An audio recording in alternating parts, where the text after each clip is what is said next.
You thought you were marrying his sugar daddy, but he turned out to be his teeny Scrooge McDuck. And you still want to treat him to a romantic dinner? Okay, whatever you want. Take the chocolate he gave you as a gift on Valentine's Day and pour hot cream over it.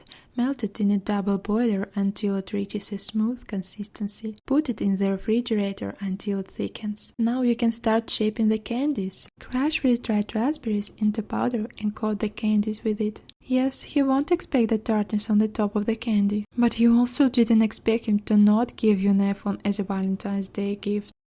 Let's put the candies one on top of the other. You can never have too many sweets. Oh no, you can.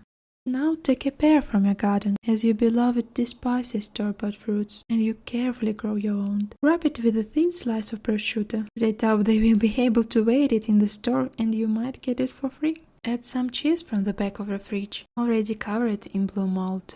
To show how much you love your husband, cut a cherry diagonally and connect the pieces to form a heart shape.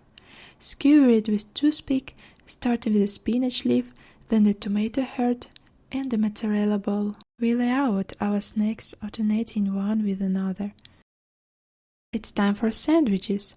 Toast the bread and take another piece of moldy cheese, brie. Bake it in the microwave.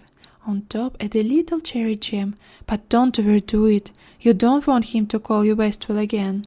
Take a lemon peel. A true homemaker doesn't throw anything away. And place his favorite ice cream in it. Let's move on to the drinks. Slice the grapefruit. Pour Sprite over it. Add orange juice and red grapefruit juice.